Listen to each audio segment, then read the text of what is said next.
وبارک لی فی، جو کچھ آپ نے مجھے عطا فرمایا اس پر قناعت بھی عطا فرما دیجئے کہ دل میں کوئی شکوہ نہ ہو اور کوئی حرص نہ ہو، جو ناجائز حرص نہ ہو، اور جو کچھ عطا فرمایا اسی میں برکت دے دیجئے، اسی میں برکت دے دیجئے۔ ابھی برکت کیا ہوتا ہے؟ برکت دے دیجئے، یہ ہم لوگ بکثرت استعمال کرتے ہیں یہ لفظ، دوسروں کو بھی مبارکباد دیتے ہیں، کسی کی شادی ہو گئی تو اس کو کہتے ہیں مبارک ہو، کسی کا گھر بن گیا تو اللہ مبارک کرے، کسی کو کوئی سواری مل گئی تو اللہ تعالیٰ مبارک کرے، کسی کو اعلیٰ منصب مل گیا تو اللہ تعالیٰ مبارک کرے، کہتے تو ہم سب ہیں یہ جملہ، لیکن برکت کا صحیح معنی اور برکت کا صحیح مفہوم عام طور سے پوری طرح ذہن میں نہیں ہوتا۔ یہ برکت ایسی چیز ہے کہ پیسوں سے نہیں خریدی جا سکتی، برکت ایسی چیز ہے جو اپنی قوت بازو سے حاصل نہیں کی جا سکتی، یہ محض اللہ جل جلالہ کی عطا ہوتی۔ برکت کیا ہے؟ برکت یہ ہے کہ پہلے تو جو چیز ملی ہے وہ اس کا اپنا مقصد پورا کرنے والی ہو، جو چیز ملی ہے وہ صحیح مقصد پورا کرے، تنگ نہ کرے۔ اگر گاڑی ملی ہے مثلا تو اس کی برکت کیا ہے کہ یہ نہ ہو کہ روز وہ دھکے لگانے کے پڑ رہے ہیں اور روز اس کو کہیں ورک شاپ میں لے جانا پڑ رہا ہے، جو مقصد گاڑی کا ہے وہ پورا کرے۔ جو چیز بھی حاصل ہوئی اس کی برکت ہونے کے معنی، پہلے معنی یہ ہے کہ اس کا جو مقصود ہے وہ حاصل ہو جائے۔ برکت کے معنی یہ کہ گھر کا سے جو مقصود ہے، قرآن کریم میں فرمایا سکنا، جس سے سکون حاصل ہو، وہ ملے، سکن حاصل ہو۔ اور اگر ایسا گھر ہو گیا کہ جو ہے تنگی ہے اس میں، یا آج کہیں سے پانی ٹپک رہا ہے، کل کو کہیں سے پانی ٹپک رہا ہے، کہیں سے کوئی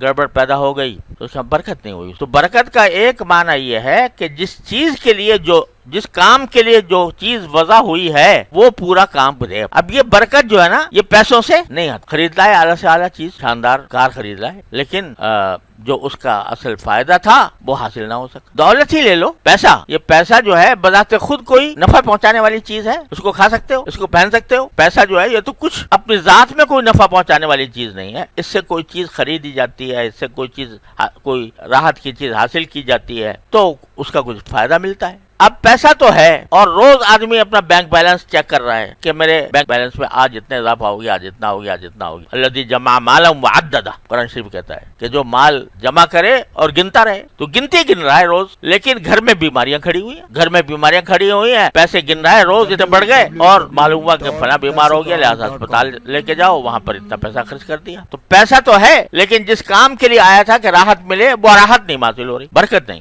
آج کی دنیا گنتی پہ چل رہی ہے، گنتی بڑھاؤ اپنی، لیکن اگر وہ گنتی جو بڑھی ہے اس سے جو چیز حاصل کر رہے ہو اس کا نفع نہیں مل رہا۔ میں تو اس پر بعض اوقات حیرت ہوتی ہے کہ بعض بڑے بڑے سرمایہ دار اور ان کے بڑے مال و دولت کے انبار اب دن رات اسی میں کھپے ہوئے ہیں، اور کیسے بڑھا دوں، اور کیسے بنا لوں، اور دن رات یہی فکر سوار ہے۔ گھر میں آرام کا موقع نہیں ملتا، گھر والوں سے بات کرنے کی نوبت نہیں آتی۔ اولاد کوئی ایک ملک میں ہے، کوئی دوسرے ملک میں ہے، کوئی تیسرے ملک میں ہے، بڑے فخر سے بتا رہے ہیں کہ جی میری فلاں اولاد جو ہے وہ تو جاپان میں ہے، اور فلاں امریکہ میں ہے، اور فلاں انگلینڈ میں ہے، اور وہاں ملاقات کبھی ہوتی نہیں۔ ارے بھائی اولاد کس لیے تھی؟ اولاد اس لیے تھی کہ تمہارا سہارا بنے، اولاد اس لیے تھی کہ تمہارے کام آئے، تم اس کو دیکھ کر ٹھنڈک حاصل کرو، لیکن پیسے کے چکر میں ایک اولاد کہیں، دوسری اولاد کہیں، تیسری اولاد کہیں، تو بتاؤ یہ پیسے کا حاصل کیا؟ اس پیسے کا حاصل کیا جو انسان کو اپنی اولاد بھی دیکھنے کی توفیق نہ دے؟ تو برکت نہیں۔ پیسہ جس قرض کے لیے آیا تھا وہ یہ تھا کہ انسان کو راحت پہنچائے، وہ راحت کہاں گئی؟ اس لیے کہ برکت نہیں۔ آپ دنیا کی ہر چیز کو دیکھ لو، اگر اس میں برکت نہیں ہے تو اس کا کوئی فائدہ حاصل نہیں۔ تو دنیا کی جتنی چیزیں ہیں ان سب میں اگر برکت ہے تو فائدہ دے گی، اور برکت نہیں ہے تو اعلیٰ سے اعلیٰ